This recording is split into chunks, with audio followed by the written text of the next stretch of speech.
Can you imagine a world where by 2026, the United States, the world's biggest superpower, ends up losing to a country it has been sanctioning for over 40 years?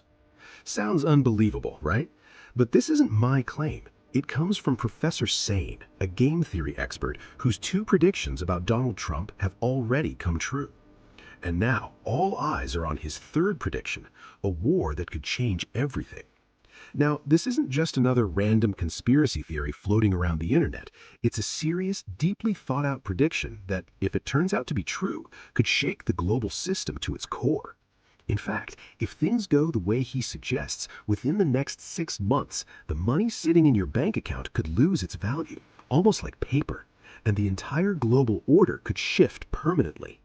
In this video, we're going to uncover what many believe is a hidden script, something mainstream media isn't really talking about. We'll break down how low-cost Iranian drones are challenging America's trillion-dollar military systems, and more importantly, is Donald Trump pushing the world toward a major conflict for political power, or something even deeper? And could all of this somehow connect to bigger ideas like secret groups and so-called end times narratives? Stay with me, because what you're about to hear might completely change how you see what's happening in the world. Welcome back to TSF. So, let's start with Professor Sane's track record. His first prediction that Donald Trump would win the election again, and that actually happened. His second prediction that as soon as Trump returned to power, tensions between the US and Iran would explode into a serious conflict, and that also came true. But his third prediction is the one that's really making people uneasy. He believes that in this conflict, the United States could actually lose. Not just struggle, but lose badly. And according to him, this isn't just a guess. There are logical reasons behind it. So today, let's break this down step by step and try to understand, how could a military superpower like the US even be in a position to lose to Iran? According to Professor Sane, Iran hasn't been preparing for this just a year or two, but nearly 2 decades. In their mindset, this isn't just another conflict, it's something much bigger, almost like a final showdown. Last year's clashes gave Iran something very valuable: experience. They didn't just attack, they carefully observed how the US and Israel respond, where their defense systems are weak, how quickly they react, and what strategies they rely on. Then they used the following months not to relax, but to prepare. And while talks were happening on the surface, behind the scenes, they were buying time. Now, here's where things get interesting. Iran isn't fighting alone, and it's not even fighting directly most of the time. Instead, it's using proxy groups across the region, like the Houthis in Yemen, Hezbollah in Lebanon, Hamas in Palestine, and militias in Iraq and Syria. These groups together have studied how America operates, and their goal isn't just to target soldiers, it's much bigger than that. The strategy is to weaken the entire system, the economy, the supply chains, the global influence. Instead of attacking the US directly, they're focusing on countries that support the US economically, especially Gulf countries like Saudi Arabia, UAE, Qatar, and Bahrain. And they're not just targeting military bases, they're going after critical infrastructure like energy systems and even water supplies. Think about this for a second. In many of these countries, most drinking water comes from desalination plants, basically turning seawater into fresh water.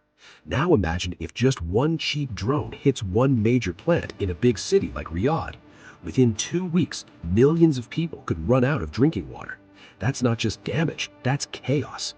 At the same time, key trade routes like the Strait of Hormuz are being threatened, and that's huge, because a massive portion of global oil and supplies passes through that route. Most people think situations like this just lead to inflation or market instability, but this goes deeper. This directly threatens the economic foundation of not just the Middle East, but also the United States, because of something called the petrodollar system. Oil is sold in US dollars, which keeps global demand for the dollar strong. And then those same dollars are invested back into the US economy, stocks, real estate, and now especially AI. Yes, a big part of America's current economic growth is tied to artificial intelligence, and a lot of that investment comes from Gulf countries. So if those countries are destabilized, that investment slows down or stops. And if that happens, the so-called AI boom could collapse. According to Professor Sane, that could trigger a massive financial crash. Now, here's another big question. Why can't the US simply stop these cheap drones? The answer is surprisingly simple, because modern warfare has changed, but the system hasn't fully adapted. The US military is built around highly advanced but extremely expensive technology. But today's battlefield favors something entirely different: low-cost, high-impact weapons. Drones that cost a few $1,000s, forcing defenses that cost millions. That imbalance creates a serious problem, because over time it becomes financially unsustainable. Even US officials have admitted that these drones are harder to deal with than expected. And if this continues, it's not just about winning or losing battles, it could reshape global power itself. We might be looking at a future where the US is no longer the single dominant superpower, but just one among many. Now, here's the final question. Why step into such a risky situation in the first place? According to Professor Sane, there are three main reasons. First, overconfidence. Second, political and financial incentives. And third, more controversial ideas involving powerful global networks and long-term agendas. Whether you believe that last part or not, one thing is clear. This situation is far more complex than it appears on the surface. And even if the US somehow wins, it might still come at a cost so high that it feels like a loss. So, what do you think? Is this a realistic scenario or an exaggerated prediction? Let me know your thoughts. And if you found this breakdown interesting, don't forget to like and share. I'll see you in the next video.